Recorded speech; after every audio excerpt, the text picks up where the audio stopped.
5 things are required from author for paper submissions in terms of publication. The first cover letter, the second cover letter highlights graphical abstracts and list of included reviewers or excluded reviewers. Let's take one by one. The cover letter. The cover letter is a formal letter where you need to sell your manuscript to the editor. So it is a way to communicate your transcript, your manuscript somehow to the editors, allowing him, introducing to him to know why it was, why it is matter, why it is important for the readership of the journals. If you would like to write an appropriate and let's say persuasive cover letters, it has to be from 5 sections. Section 1, which is the head or headers, which you write your data as corresponding authors and the data of editors. The second section, which we call it the body of the letters, has 3 main paragraphs. The first paragraph, what we call it the manuscript characteristics, which here you allow the editor to know more about your topic, about your aims, about the word counts and how many tables, how many figures are included in your manuscript. For instance, you can say, it is my pleasure to send you the enclosed manuscript entitled by, and you write your names, and you write as well for potential publications at some points, and then you follow this by telling the editors that you provide original contribution somehow. You decide whether your manuscript is a part of a special issue like Corona's issue, or part of some illnesses, serials or whatever, or you came through an invitation. Some publisher already bought some invitation for like call for papers and some like this, just for importing the people or for inviting people to make or to submit their papers. So you need to inform, you give some information about this data as well. You need as well to tell how many words your papers has from for information to know how many pages is required and so on. The next paragraph, which we call it the second paragraph, is more about a statement of novelty. You need to declare how far your text is novel and original.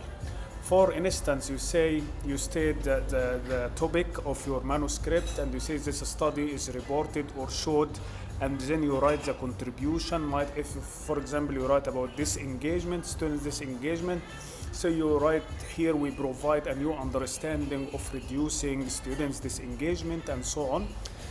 And you as well declare that you believe that this manuscript can provide like beneficial contribution for the readership through its finding, which has interest from X, Y, Z, you can tell. So from here on, you can just tell or introduce the editors about the novelty of your manuscript, to what extent you have significant contribution, which allows the readers to feel interest or to attract your text to the readership.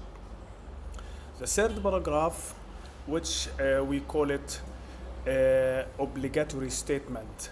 So the authors has to declare a different statement, like conflict of interest. For example, you declare as well that his manuscript is original. You declare as well that is all of co-authors already has been regularly informed about all change is happening with the papers. If there is a sponsorship, you need as well to declare about the type of finance or type of budget or financial support has been provided to the research.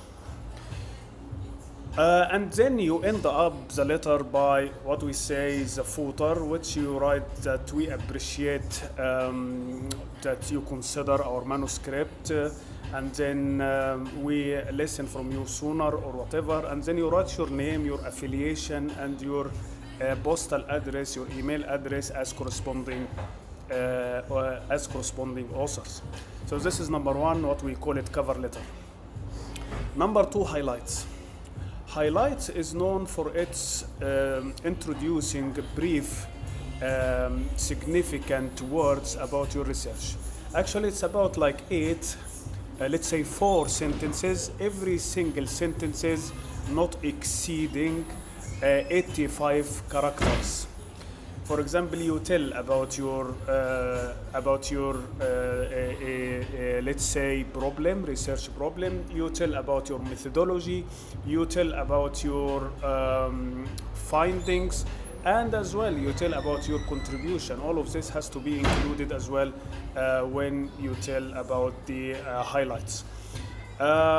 Let's take an example from highlights. If we select students disengagement, you could write these 4 sentences. So, students disengagement can result for pedagogical arrangement. This is express somehow the research problem, and then you move on with the second sentences, which all about methodology. So you can see eliciting students' perception reveal hidden effect of pedagogical rearrangement. So here you explain how data were collected through eliciting a qualitative approach of data collection. And then you move to the findings, the main or key findings, which all about multi-layered pedagogical arrangement can reduce students' disengagement, for instance. And you finalize the letter by what we say it is a contribution or significant contribution for research. You can say understanding, best practice, improve engagement across pedagogical correction. So this is what we call it highlight. So remember, highlight is 4 sentences. Every sentence is not exceeding 85 characters. And then it is an opportunity to represent the problems, the methodologies, the findings, and contribution. Number 3 is graphical abstract. Graphical abstract is opportunity to visualize the main construct of your research. If your research has context, method, outcomes, so you put everyone in a single construct, visualize it in a type of mind map, and then create or develop some relationship between these constructs. The main idea of visualize abstract that some library put it as to serve semantic research or to visualize sort of construct to research in imagery or pictures, which can be helpful as well to retrieve this information.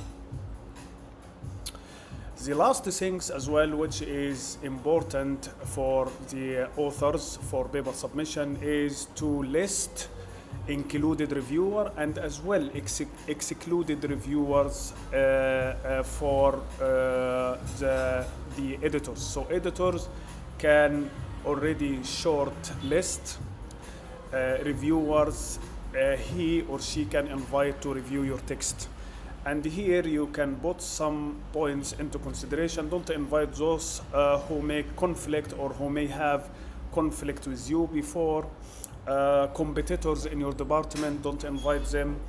But invite people you see and you feel that they can add or they can be as added value to your research. There is also the second cover letter, which part of it is response to reviewers. There is one application, how to respond to reviewers. It's part of the second cover letter, and this is as well we will explain in the next video.